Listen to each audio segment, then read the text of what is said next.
Tikrai labai malonu matyti tokių skirtingų sričių atstovus ir pamėginsime per šią 40 minučių diskusiją sudėlioti tokius akcentus, kaipgi skirtingi saugumo užtikrinimo, skirtingos koncepcijos koreliuoja tarpusavyje, kaip jos gali viena kitai padėti. Ir galbūt, ponia Vitkauskai, pradėkime nuo jūsų. Vis dėlto, ar Lietuvos institucijos, labai daug yra diskusijų ir viešoje erdvėje, matant grėsmę, ar Lietuvos institucijos būtų pajėgios užtikrinti tokį valstybinio lygmens planą, kad mes galėtume jaustis visapusiškai saugus? Ir kas šiuo metu yra daroma? Trumpas atsakymas yra taip. Institucijos geba, nekartą tas yra įrodyta eigoje ir tuose sukrėtimuose, kur Lietuva yra susidūrus paskutiniu metu. Mes turim tą patį nacionalinį krizių valdymo centrą, kuriam turiu garbės vadovauti, turim kibernetinio saugumo centrą, turim ryšių reguliavimo tarnybą, jeigu jau kalbam apie šitą discipliną, kur daugiausiai čia atstovų ir susirinkę. Turim vidaus reikalų sistemos, turim užsienio reikalų ministerijos, krašto apsaugos ministerijos institucijas, tai aš manau, tas gebėjimas institucinis jisai egzistuoja. Klausimas tai yra, kaip mes susitelkiam, kaip mes nustatom prioritetus, kaip mes nustatom žingsnius į priekį ir kaip mes gebam patikrinti, ar mes esam teisingam kely. Iš praktikos keletą tokių pastebėjimų, su kuo esam susidūrę ir ką matom perspektyvoje, kad planas yra labai gerai, matyti tam tikrus žingsnius į priekį labai gerai, bet visą laiką irgi suprantam iš karybos, iš istorinių pavyzdžių, kad planas būna tas dalykas, kuris būna paprastai pirma auka mūšyje. Ir planavimas yra labai svarbu. Gebėjimas planuoti, gebėjimas prisitaikyti, turėti kompetencijas, turėti savo kritiškumą. Ir šitoje vietoje aš manau, tas institucijas, kurias aš išvardinau, visos tos savybės yra. Ir gebėjimas greitai susitelkti Lietuvoje irgi, va čia prieš tai kalbėjęs ponas Rokas irgi paminėjo, kad mes kaip Lietuva, kaip valstybė, kaip institucijos, kaip piliečiai mokam ir gebam susitelkti į bendrą tikslą. Ir tas, ir aš manau, yra mūsų didžiausių iš vertybių ir iš stiprybių. Ir paimant keletą tokių pavyzdžių iš nesenos istorijos, su kuo valstybė yra susidūrus, tai prisiminkim tuos gamtinius iššūkius ir stichijas, kur esam susidūrę praeitais metais vasarą ir kaip greitai gebėjom atstatyti mūsų infrastruktūrą, tiek energetiką, tai elektra, tiek ir ryšius. Ir tas susitelkimas irgi pademonstravo, kad gebam greitai susikoncentruoti ir padaryti proveržį. Bet vienas dalykas, kas labai yra svarbu, mes dažniausiai esam taip nusiteikę orientuotis į tokias jau gamtoj išbandytas ir matytas situacijas. Stichijos, negandos visos susijusios su klimatu, su prognozėm orų, tai yra viena, mes tą galim numatyti. Bet su kuo susidurėm dabar ir su kuo, aš manau, susidursim vis daugiau ir daugiau, tai yra žmogiškasis faktorius. Žmogiškasis faktorius tai orientuotas į pažeidimą mūsų infrastruktūros. Mes turim oponentą, kuris yra gabus, imlus ir labai klastingas, kalbėkim tiesiai šviesiai, Rusija. Ir va čia šitoje vietoje tas žmogiškasis faktorius, diversijos, sabotažai ir va kiti dalykai, kurie iš tikrųjų galėtų būti orientuoti į mūsų kritinės infrastruktūros tęstinumo neužtikrinimą, yra tie didžiausi iššūkiai, su kuriuos mes turėtumėm visą laiką pergalvoti, būti pasiruošusiam ir turėti reagavimo mechanizmus, kaip mes greitai atstatom savo valstybės kritinę infrastruktūrą, kuri yra kritiškai svarbi mūsų egzistencijai.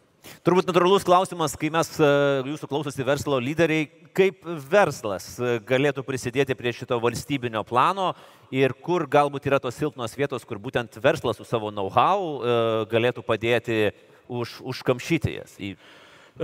Aišku, verslas, čia aš manau tą suvokimą, kad tai yra svarbu, kad ne vien tik tai reikia orientuotis į pelną ir kažkokį tai savo akcininkų lūkesčių tenkinimą, bet kad tas tęstinumas būtų užtikrintas irgi labai labai svarbus dalykas. Aš atsimenu visai neseną situaciją, kuomet mes gavom tos pirminės informacijos apie galimą, sakykime taip, diversijas, kurios galėtų įvykti mūsų prekybos centruose. Ir paskui matėm po kelių mėnesių, kas ir įvyko Ikėjoje.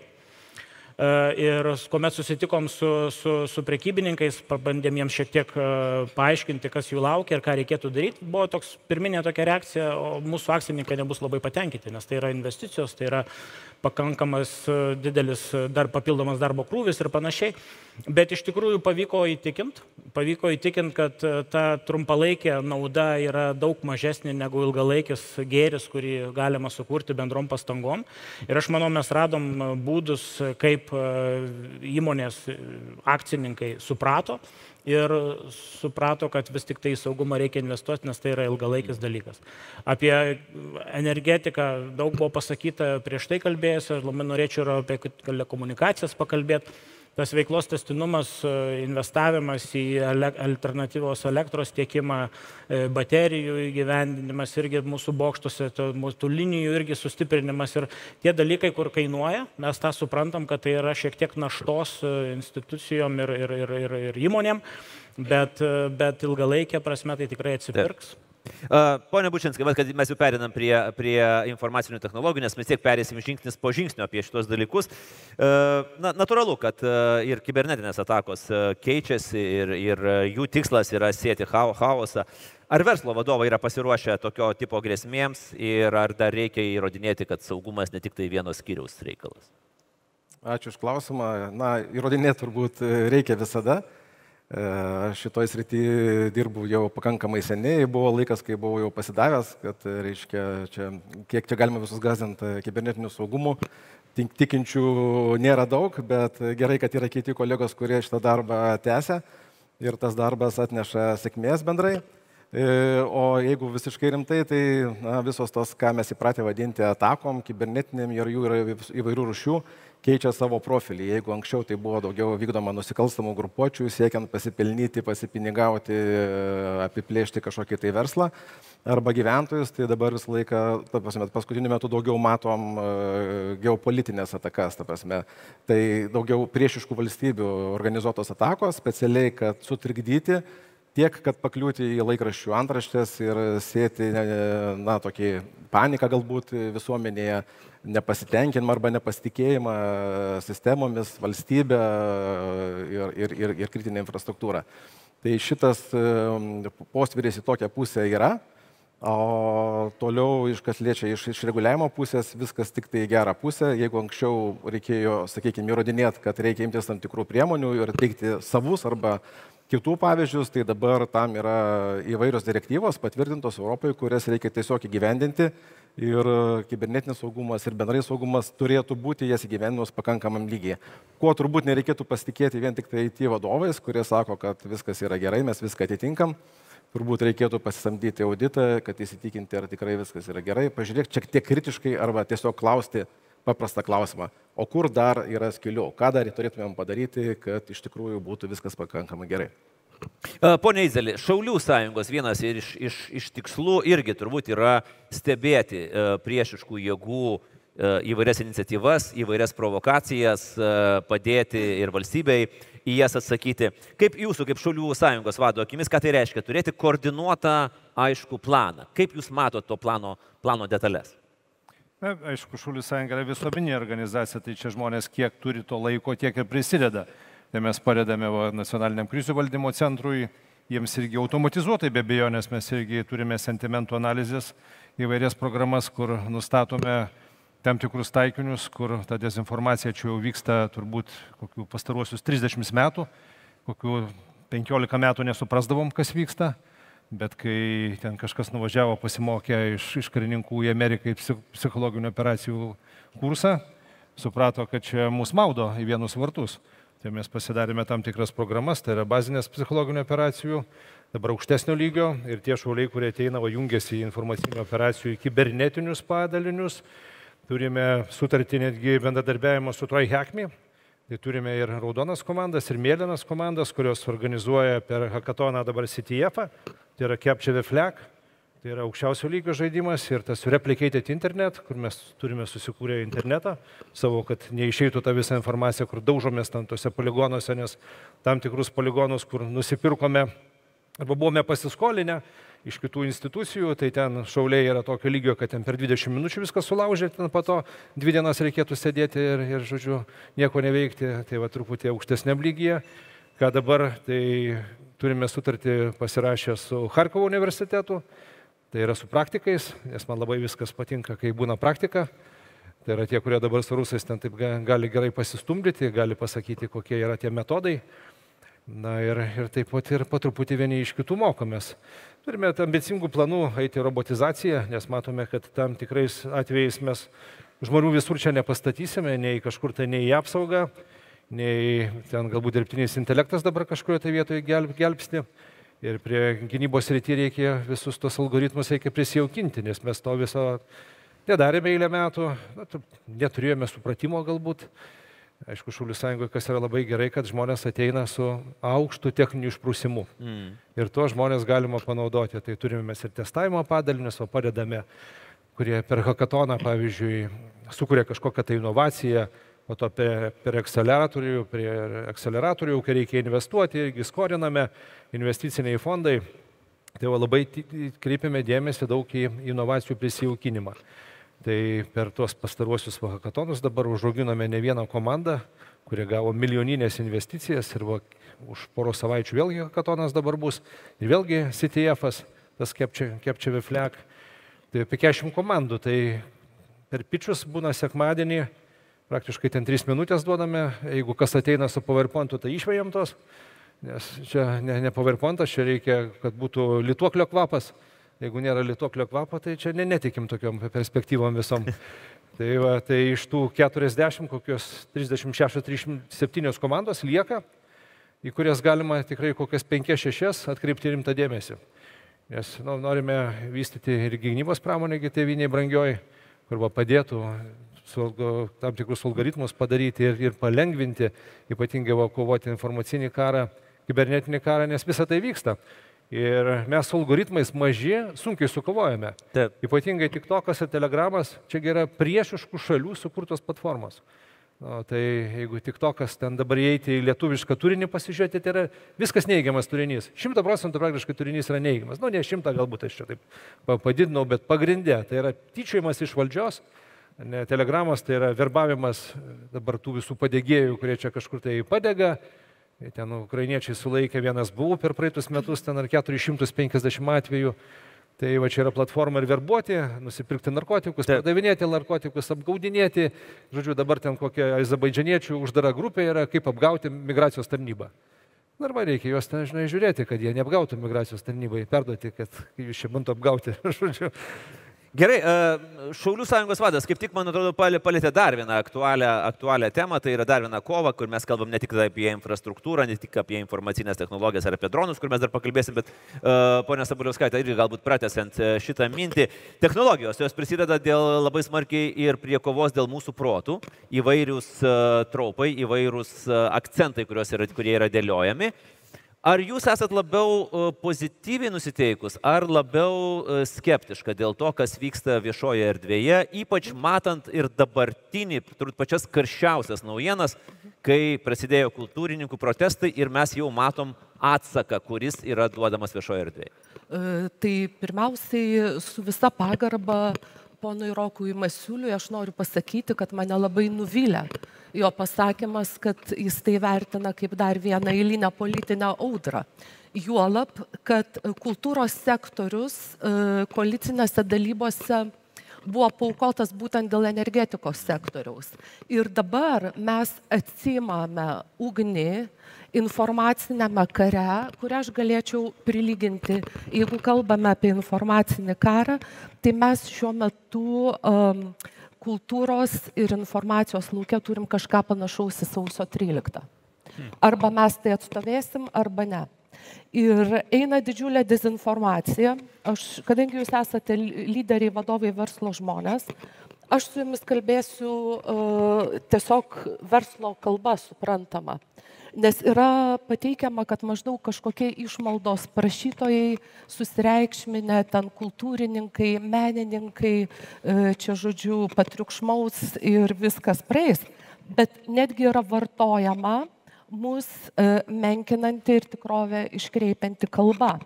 Todėl, kad nekalbama apie tai, kas iš tikrųjų yra kultūros ir kūrybinių industrijų sektorius. O štai yra jo aprašymas kultūros ministerijos puslapyje. Pirmiausia, jis yra sudarytas iš kelių segmentų. Yra biudžetinis, nekomercinis segmentas, tai yra kultūros paveldas, nekilnojamų kultūros paveldo objektų, paminklų, saugomų teritorijų ir taip toliau. Tai yra muziejai, teatrai, visa tai, ką kiekviena civilizuota elementari valstybė yra skolinga savo mokesčių mokėtojam ir jų vaikam iš biudžeto visą tai puoselėti. Ar jūs įsivaizduojate valstybę be nacionalinio muziejaus, be nacionalinio teatro, be nacionalinės filharmonijos? Kitas segmentas yra menas. Vaizduojamoji menai, vaizduojamoji taikomoji dailė, fotografija, skulptūra, teatras, kinas, literatūra ir taip toliau. Tai aš galiu pasakyti, kad kiekvienas mūsų sėkmingas tarptautiniu mastu išgarsėjęs menininkas, mes esame tarptautinė korporacija, kurianti būtent tarptautinį kultūrinį projektą, brandą, generuojanti lėšas. Aš esu tarptautinė korporacija dirbanti maždaug 10 Europos šalių. Jūs labai nustebtumėt, kokios yra mano apyvartos ir kokie yra mano mastai. Aš jau nekalbu už tos, kurie yra daug aukščiau už mane, kaip pavyzdžiui šiuolaikiniai menininkai, Saulės ir jūros trio, Asmik Grigorian ir taip toliau ir panašiai. Tai čia yra menų segmentas. Tada, kas iš tikrųjų yra realusis didysis dabar vykstančių politinių dalybų ir informacinio karo objektas, tai yra kultūros ir kūrybinių industrijų segmentas, kuris yra medijos. Tai irgi yra po kultūros ministerijos sparnu. Ir tai yra leidyba, spauda, audiovizualinės medijos, kinas, televizija, radijas, naujosios medijos, programinė įranga, kompiuteriniai žaidimai, skaitmeninis turinys, skaitmeninės paslaugos ir reklama. Ir dar vienas paskutinis segmentas, tai yra taikomoji kūryba, architektūra ir dizainas. Tai visa šitai yra atiduota šitam agresyviam infantilui, kultūros ministrui vadovauti visai šitai mūsų korporacijai.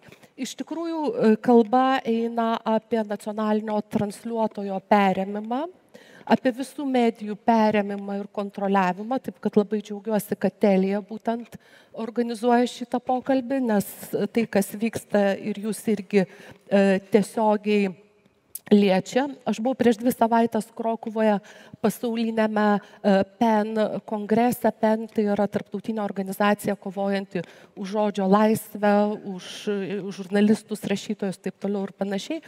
Tai kai aš pradėjau kalbėti apie mūsų nuogastavimus, kurie dar tada buvo tik tai nuogastavimai, tai Sakartvelo PENO prezidentė ir Slovakų PENas pasakė, pas mus jau tai buvo. Taip. Tai yra įgyvendinama labai konkreti informacinio karo ataka prieš mus su tikslu perimti nacionalinį transliuotoją ir kitas medijos kompanijas su tikslu atlikti didžiulį valymą muziejuose, kultūros įstaigose, teatruose, iš ten pašalinant per kelis mėnesius visus jiem nepalankius žmonės, pastatant savo, yra sukurti nepakeliamas sąlygas kūrybai būtent menų sektoriui ir dizainui, kad įvykdyti protų nutekėjimą ir išpurenti visą dirvą, įvedant, ką mes labai aiškiai matome, rusiškos propagandos tropus, apie tarsi gyvo lavono atgaivinimą, apie visą, reiškia, sovietmečio kulto atgaivinimą, taip toliau ir panašiai.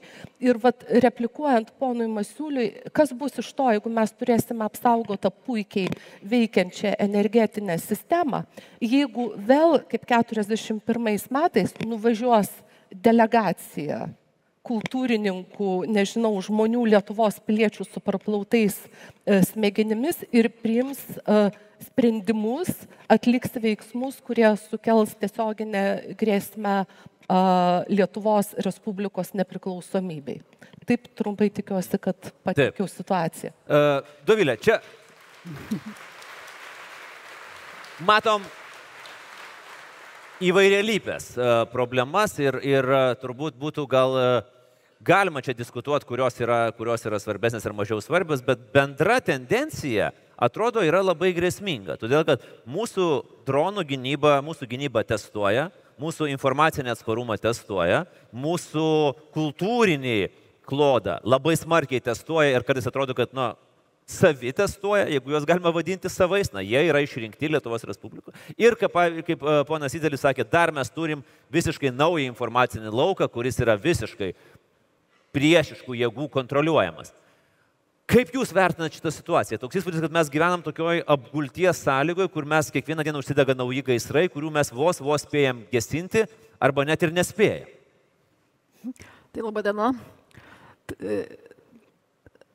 Čia klausimas, aišku, apie saugumą ir apie tai, kaip mes suprantame, ką mes turime gintis ir nuo ko gintis. Ar ne?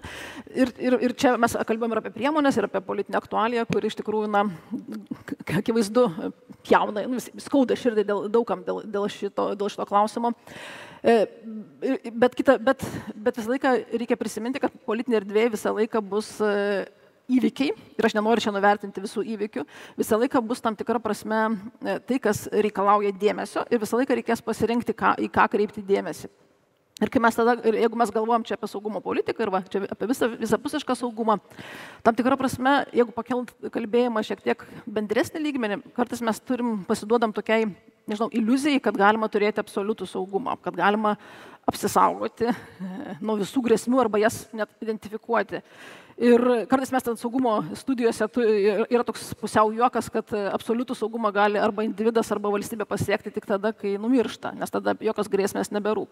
Tai čia vienas aspektas, į kurį noriu atkreipti dėmesį, kad visą laiką yra politinis pasirinkimas, į ką mes kreipiame dėmesį, net jeigu atrodo, kad čia dangus griūna aplinkui, bet iš principo net ir kalbėjimas apie griūvantį dangų irgi yra mūsų pasirinkimas. Ir tada iškyla klausimas, kas tam tikrų metų tampa svarbu ir nesvarbu, ir kas nusprendžia, kad tai svarbu. Nes kai mes kalbame apie saugumo problemas, pagrindinis turbūt dalykas yra tas, kad mes kalbame apie skubą ir resursų paskirimą joms spręsti. Ir tada klausimas, ką mes pasirinkam tos resursus nuspręsti. Ir tarkime, kas įdomaus atsitinka su dabartinė visa mūsų išbandymu, iš tikrųjų daug provokacijų ir iš tikrųjų daug išbandymo yra, kad vyksta taip testavimas, bet mes patys kartais nepagauname, kad mus testuoja ir pasigauname būtent tai bangai. Tai yra dienotvarkė yra vedama iš išorės, o kartais ne iš mūsų pačių pasirinkimų. Ir pavyzdžiui, kas atsitinka, vienas iš toks pavyzdys yra, tai yra super didelis dėmesys kariniam saugumui, kas yra, aš niekaip nesiginčiju, bet kas ir turi būti, nes yra daug įrodymų, kodėl reikia tai daryti. Bet kitas klausimas atsitinka, kai mes pradedam viską žiūrėti per karinį saugumą. Kad mes, pavyzdžiui, rūpinamės kultūra vien dėl to, kad ten kažką tai propaganda gali rusų kažką padaryti, arba mes ten rūpinamės visuomenės atsparumui dėl to, kad visuomenė bus neatspari ten irgi kažkokiems tai žinioms iš ateinančioms iš priešiškų valstybių, bet ne dėl pačios savaime, dėl pačios idėjos apie tai, kas valstybėje svarbu, koks klausimas, ar kultūra svarbu, arba kodėl yra svarbu visuomenės medijų raštingumas, pavyzdžiui, ir kodėl apie tai reikia kalbėti ir kodėl galvoti, o vien dėl to, kad mes susikoncentravę į išorę, nuo kurios mes norime apsiginti pagristai. Bet ir štai dėl to, man atrodo, tas kai jūsų klausimas yra apie tai, kai yra tiek daug, kas atsitinka, kai yra, atrodo, mūsų puola ir yra tiek daug problemų ir kad mes nespėjame kažko daryti, tai čia viena indikacija apie tai, kad tam tikri prioritetai kažkur pasimetė ir kad mąstymas apie problemas vien tik tai, kad viskas, kad yra labai daug problemų ir mes jas dabar turime išspręsti, sukliudo mums labai smarkiai. Aš tik paprašysiu, gal kolegos galėtumėt šiek tiek vandens prelegentams atnešti, nes matau, kad visiems mums turbūt reikėtų po gurkšnį, tai matau, kad tuoj atneš. O aš turiu klausimą bendrą visiems, bet kiekvienas galite jį atsakyti iš savo ekspertizės, iš savo patirties. Vienas iš pagrindinių ginklų, ir tas yra įrodyta jau pasaulio istorijoje, tai yra visuomenės supriešinimas. Tu supriešini visuomenę, tu ją bandai suskaldyti, polarizuoti ir tada, aišku, ją lengviau yra pasimti. Ir aš turbūt klausiu kiekvieno iš jūsų, pradėkim nuo jūsų, ponia Vitkauskai, tas, kaip jūs matot priešinimą visuomenės, kur tos yra sritis, kur yra didžiausia problema ir kaip galbūt galima būtų jas pamėginti išspręsti. Tas pats klausimas būtų tada priešinimas ir verslo, priešinimas šaulių sąjungos su, ką ten tie šauliai laksto su savo ten ginklais, nuo ko čia jie ginsis, natūralų priešinimas kultūrinio elito regionų, priešinimas apskritai politinių jėgų ir panašiai. Pradėkime nuo jūsų. kai kalbam apie supriešinimą, turiu irgi apsibrėžti biškelį, apie ką mes kalbam, nes kiekvienas priešinimas, kiekviena operacija, sakykime taip, turi savo vardą ir pavardę. Jeigu kalbam apie tos žmogiškosius faktorius arba konkrečius, sakykime taip, sumanimus, kurie būna taikomi Lietuvai ir primetami iš kaimyninių mūsų šalių, ar tai būtų Rusija, ar tai Baltarusija, ar Kinija, mes irgi visą laiką turim suprasti, koks tas sumanimas ir kokius instrumentais ir kokią platformą naudojame mus tą supriešinimą sukelt. Ir didžiausias dėmesys, į ką mes atkreipiam tokį mūsų pagrindinį akcentą, tai būtent dezinformacijos atskiros kampanijos, kurios nukreiptos galbūt ne tiek, kiek supriešinti visuomenę, bet kiek parodyti visuomenė, kad institucijos nėra pajėgios veikti. Kad pasitikėjimas institucijomis būtų kuo mažesnis, kad visuomenė kiltų klausimų, kodėl mes negebam padaryti vieno ar kito dalyko. Paimkim bet kokią situaciją, kuri nutiko Lietuvoje, tos pačius dronus Liepos mėnesį. Taip, naujausia. Naujausia ir iš karto pamatėm Pravda News, aš nenoriu reklamuoti tų blogųjų kanalų, bet iš karto buvo ant to užsikabinta ir sakyta, žiūrėkit, jūs investuojate tiek pinigų į gynybą, kalbate apie 5%, 6% nuo bendro vidaus produkto, o nesugebate... Vieno drono nesugebate. Jo, dronas nukrenta į karinę teritoriją. Neapsisaugot savęs kaip kariuomenė, tai kaip jūs galite apsaugoti savo valstybę. Tai tokių naratyvų visą laiką pasitaiko. Kitas, turbūt irgi labai panašus pavyzdys, atsimenat, kuomet praeitais metais lapkričio mėnesį nukrito DHL lėktuvas netoli Vilniaus oro uosto. Irgi iš karto buvo dezinformacinis didžiulis amplūdis informacijos, kad tai neva kažkoks tai karinis krovinys, kad irgi nesugebam apsaugoti savo tiekimo grandinių ir panašiai. Tai tie dalykai, kurie orientuoti būtent į mūsų visuomenės negalbūt suskaldymą, segmentavimą, aš pilnai sutinku, ką kolegė ką tik minėjo apie tą kultūros sektorių, bet ir čia yra labai labai svarbus ir labai reikšmingas dalykas, kas vyksta.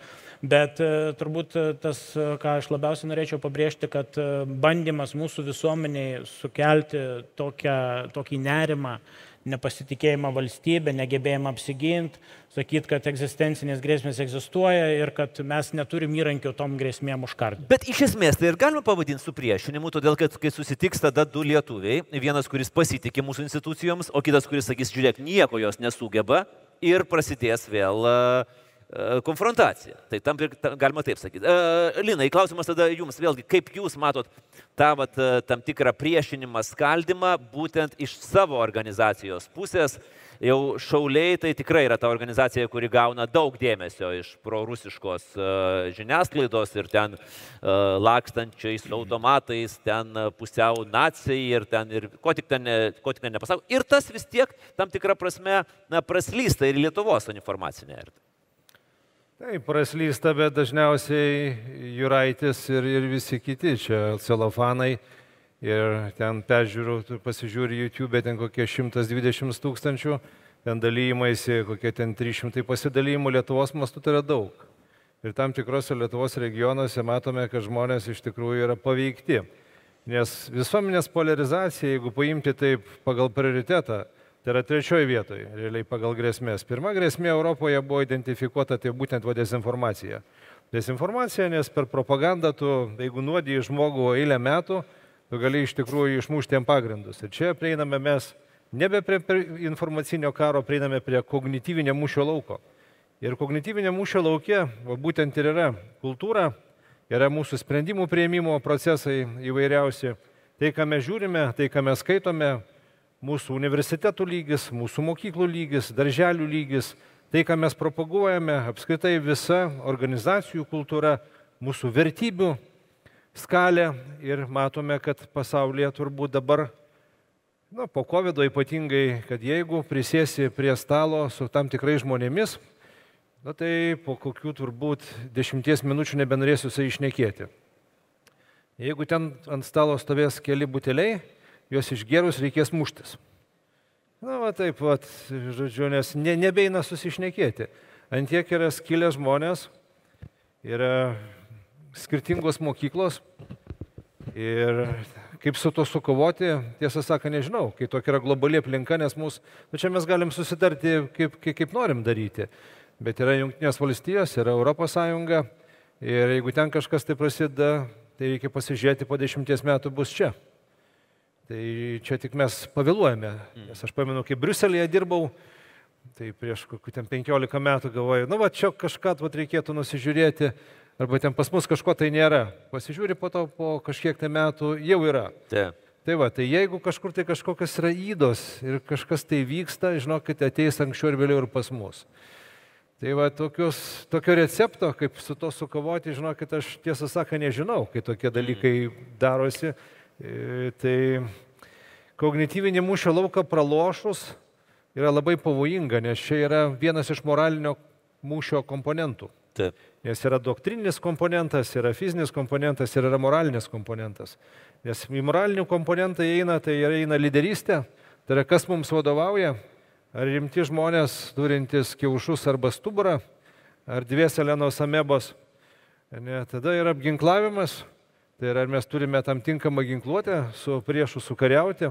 Tada yra apmokymas, ar mes per užsiėmimus darome rimtus veiksmus ir ruošiamės karui, ar užsiminėjame vieno daikto malimu. Ne, tokiu atveju, kokie žmonės pas mus yra susirinkę, tai aš džiaugiuosi iš Šaulių sąjungą, mes užduodame kelis klausimus. Tai pirmą klausimą tai yra intelektas. Ne? Čia intelektas. Tai pirmas dalykas, ar tu esi patriotas. Jeigu nesi patriotas, labai gerai, kad išeini duris ten. Nes gina tėvynę, dėja tik tai patriotai, bet patriotą reikia paruošti. Mes jį nenusikabiname iš Marso. Ir matome, kad mokykla dažnu atveju nebeparuošia patrioto, paruošia globalų pilietį, kuris jeigu karui ten jau kažkur tai pakvipų, sako, aš gal geriau sėsiu į lėktuvą, kažkur tai įskrisiu. Tai va, tai šitie visi dalykai yra moralė. Ir jeigu moralė pas tave yra prasta, žema, tu gali čia prisipirkti, ko tik tai nori. Čia gali tankų prisipirkti, šarvuočių ir taip toliau. Čia viskas yra iki pirmo šūvio. Po pirmo šūvio tu pamatysi absoliučiai kitą vaizdą, daug bėgančių ir visai kitų žmonės ateinančius kariauti, kuriems netgi nepriklausytų. Kaip jau yra nutikę tėvynė brangioji kelis kartus. Mes esam tėvynė praknysę per pastaruosius kelis šimtus metų, kelis kartus be jokio mūšio, tai paprasčiausiai rusai mus nupirko. Tai nupirko ne tik tai pinigais, bet nupirko ir mentaliai, ir būtent išspardė mūsų egzistencinius pagrindus. Taip, kad čia reikia žiūrėti iš tos reikalus labai atsakingai. Kristina, ir vėlgi, tai, ką minėjo Linas, moralė, egzistenciniai dalykai, vėl susiveda į tą patį kultūrinį plotmę. Ir dabar mes matom, turbūt vėlgi, jeigu kalbame apie tą priešinimą, koks yra aršus bandymas supriešinti elitą su regionais. Ir būtent kalbant apie ten etnokultūrą, kaip tarsi prieš pastatant ją kitokio tipo menų, nors patys etnokultūrininkai sako, baikit šitos dalykus.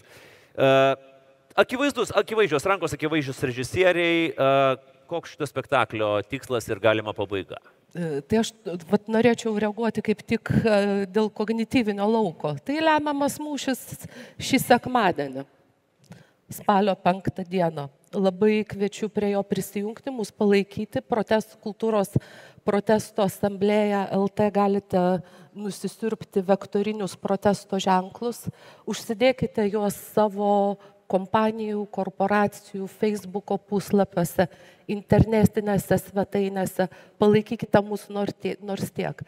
Reaguojant į tai, ką kalbėjo Dovilė Jakniūnaitė. Tai kultūros sektorius, mes kažkaip tai visą laiką dirbom, žinokit, su visų partijų deleguotais ministrais, normaliai. Mokėdavom juos ir apeit, ir apžaist, tiesiog dirbom savo darbą. Nes kultūros ir kūrybinių industrijų sektorius šių metų statistikos duomenimis mūsų valstybei uždirba 3,8% bendrai vidaus produktą. Ir tai yra daugiau negu transportas arba žemės ūkis. Mes tiesiog dirbom savo darbą. Dabar visas šitas priešinimas, naudojant tuos agresyvius, akivaizdžiai rusiškus tropus informacinėme lauke, jisai padarė kai ką visiškai priešingo.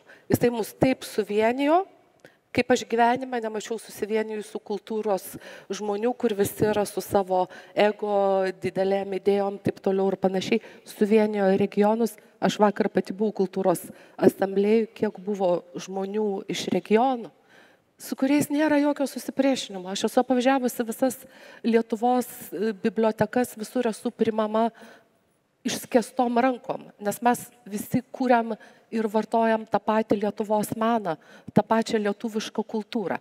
Taip, kad mes turime labai aiškiai išskirti, demaskuoti būtent informacinėme lauke, kokie yra vykdomi tropai.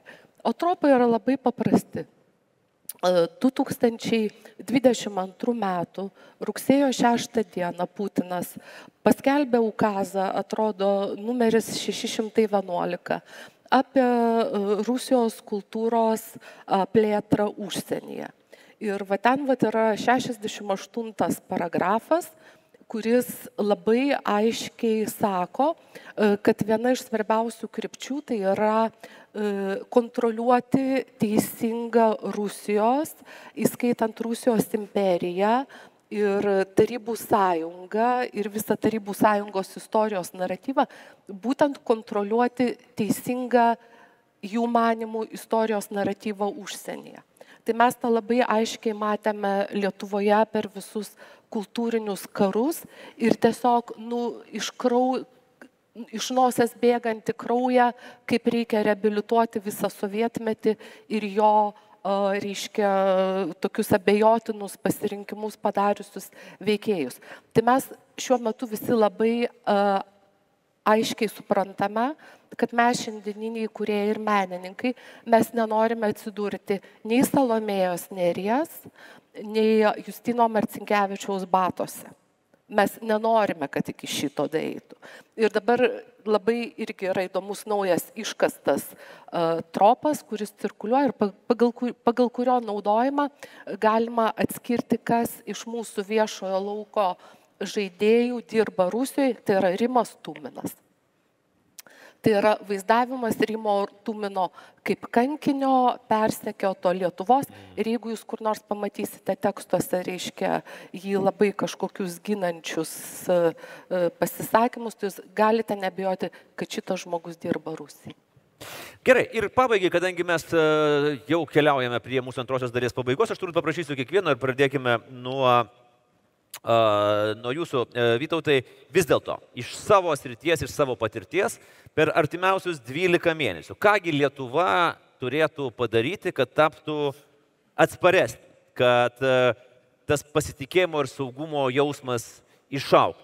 Skirtingi 5 žmonės iš skirtingus 5 sričių. Prašau. Gerai, man turbūt tik tai greit, trumpai neišeis, nes mes šitoj srity dirbam jau seniai. Ir kas buvo minėta apie susipriešinimą, panašiai. Mes susidurėm su kuo? Su to, kad bandoma sumenkinti mūsų patikimumą. Taip? Tai disciplina yra etapas vienas, jinai vadinasi verslo atsparumas arba paslaugų tęstinumas, teikimo tęstinumas. Mums nesvetima, mes jau dešimtmečiais statom taip tinklus, investuojam į IT, kad viskas būtų dubliuota, kad viskas būtų žiedais, kaip gerbiamas Rokas rodė energetikoje, tai telekomunikacijose irgi yra labai panašiai. Tai čia buvo numeris 1. Numeris 2 etapas buvo, vadinkim taip, dekinizacija. Tokia savoka gal neegzistuoja, bet šiuo metu ją ir išraskim. Tai baigiam išvalyti visus savo tinklus nuo bet kokios kiniškos įrangos. Teisingai, čia irgi turi savo kainą ir turi savo laiką, bet matom, kad tai yra prasminga, tai buvo susitarimas su valstybė ir tą darom.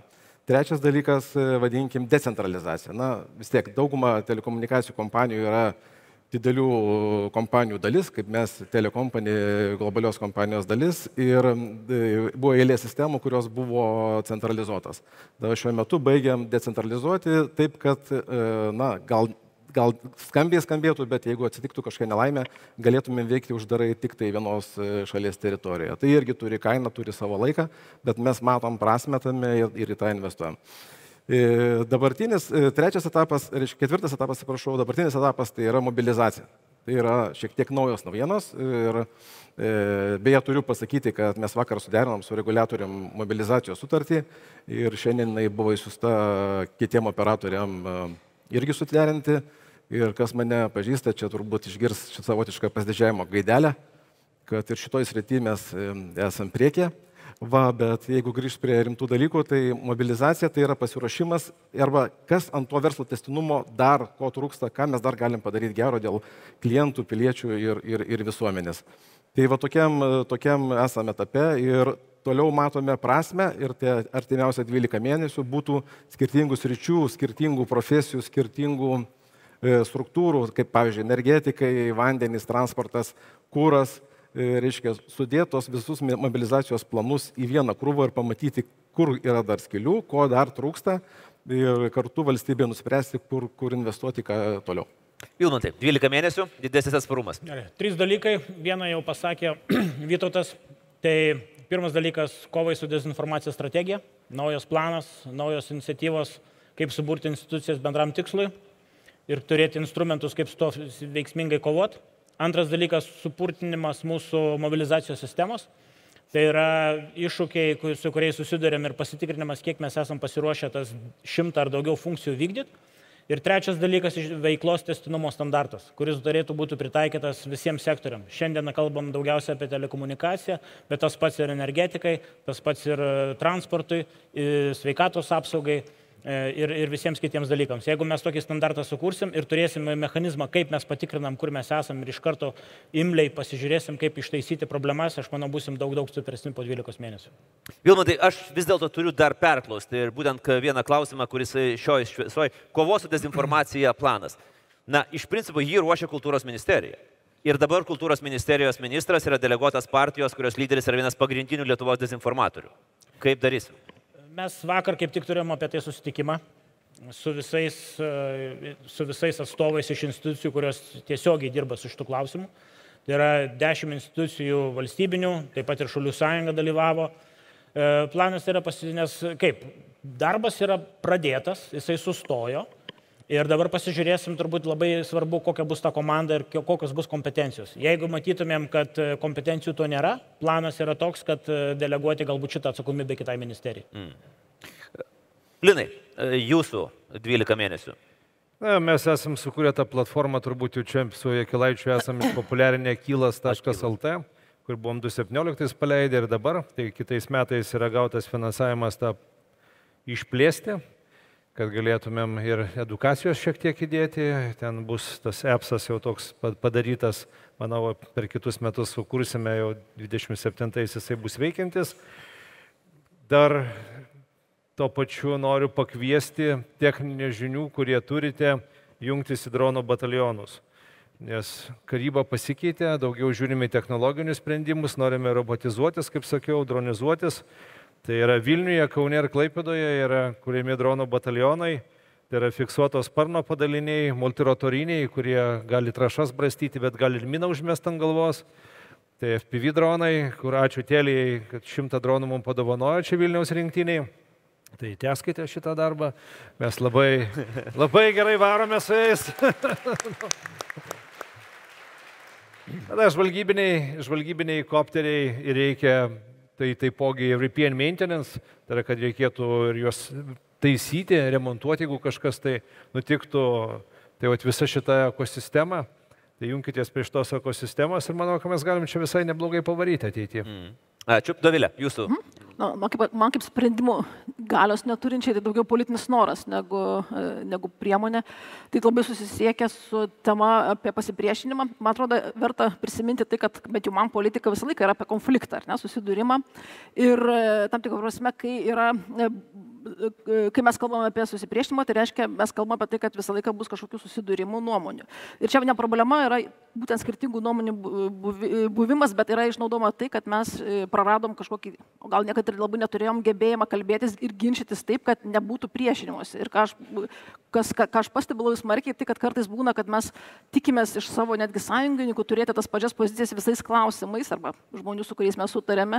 Ir kai atrodo kažkas pradeda įsiskirti, tas pradedam skaidytis dar labiau, negu atrodo tai yra prasminga. Tai šia prasme, manau, toks noras ir aš manau, kad tikrai prisidėtų prie to ir atsparumo, ir mūsų stabilumo, ir nepanikavimo, tas gebėjimas kalbėtis, net ir bent jau su didžiaja dalimi, su kuriais tikrai galime susikalbėti ir nepaversti to Santa Barbaromis, galim sakyti. Taip. Kristina? Na, planas ateičiai. Sekmadienį mūsų laukia mūšis. Mano daugelis šimtmečių protėvių buvo kardo žmonės ir jie mane išmokė vienos taisyklės, kaip yra laimimi karai. 3 svarbiausi dalykai. Konspiracija, nenuspėjamumas ir žūtbūtinis noras įveikti priešą. Todėl mes neatskleidinėsime savo planų, ką mes darysime sekmadienį. Mes tik tai jūsų prašome, būkite mūsų užnugaris. Nes mes būsime labai dideliai ugnyje, bus labai didelės reputacinės atakos ant mūsų, būkite mūsų užnugaris. Ačiū labai visiems pranešėjams.